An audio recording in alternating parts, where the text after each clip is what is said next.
In this video, we are going to discuss the limits of trigonometric functions.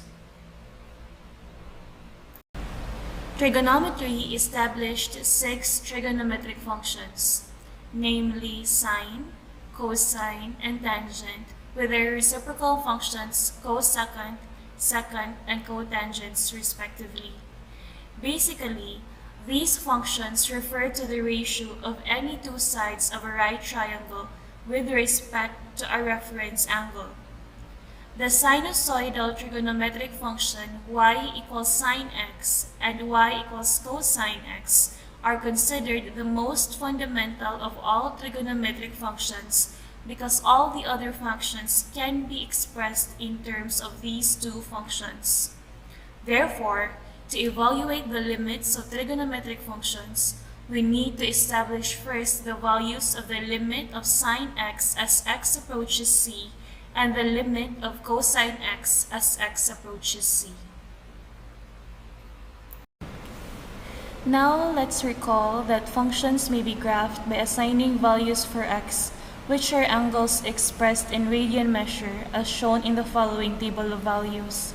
In example 1, we have the table of values for y equals sine x and y equals cosine x from 0 to pi. Now, using your calculators, making sure that your mode is set to radian, check if those values in the table are correct. Okay? And try to observe the values first of y equals sine x. Look at the values. Is there a pattern? Same thing with the values of y equals cosine x. Study the values and look for the pattern. Now do the same with our next table of values. This time we have the table for y equals sine x and y equals cosine x from 7 pi over 6 to 2 pi. Okay, now check in your calculators if the values are correct, and at the same time study the values of each function. Is there a pattern?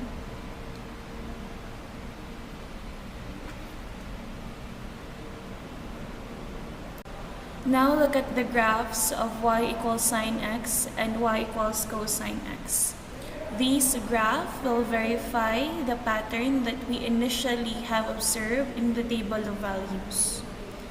The graph of both functions are continuous like the graph of polynomial functions, and their domain includes all real numbers.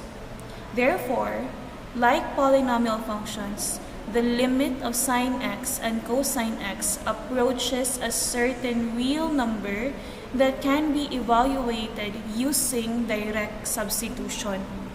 You just have to make sure that your calculators must set to mode rad. Alright? For example, evaluate the limit of sine x as x approaches pi over 2. That would be equal to sine pi over 2. Using your calculators will give us 1. Next, evaluate the limit of cosine x as x approaches 3 pi over 2. That would be equal to the cosine 3 pi over 2. That's equal to 0. Again, make sure that your calculators must set to mode rad. And example 3, evaluate the limit of cosine 2x as x approaches pi over 4. That's equal to cosine 2 times pi over 4. That's equal to cosine pi over 2. That's equal to 0. In summary, because y equals sine x and y equals cosine x are continuous functions, which means they are defined for any real number x, then the limit as x approaches a certain number may be evaluated using direct substitution. In symbols, the limit of sine x as x approaches c is equal to sine c, and the limit of cosine x as x approaches c is equal to cosine c. Now let's have the limits of sine x over x and 1 minus cosine x all over x.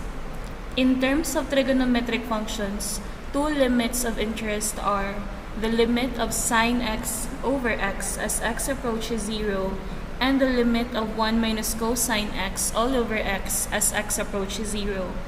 This is because the direct substitution method cannot be used to determine its limit. Thus, we can find the value of these limits by setting up table of values. Now let's evaluate the limit of sine x over x as x approaches 0. Now, looking at the table of values, we have assigned values approaching 0 from the left and values approaching 0 from the right. Looking at the corresponding values of sine x over x, we see that the left-hand limit of our function is 1.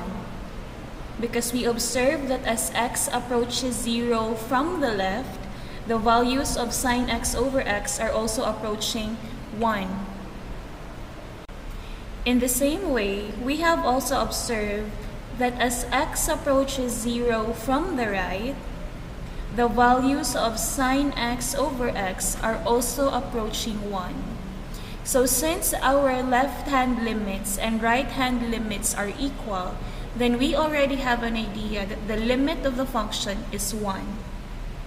And we cannot use direct substitution in this function because if we do, we will get a denominator that is 0. From the table, limit of sine x over x as x approaches 0 equals 1, we can use this value and the trigonometric identities to evaluate the limit of 1 minus cosine x all over x as x approaches 0.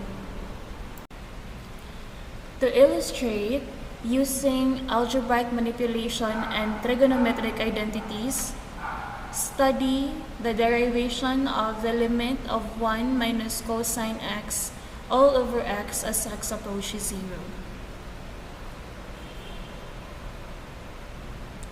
So looking at our solutions here, we have arrived at the final answer, which is 0.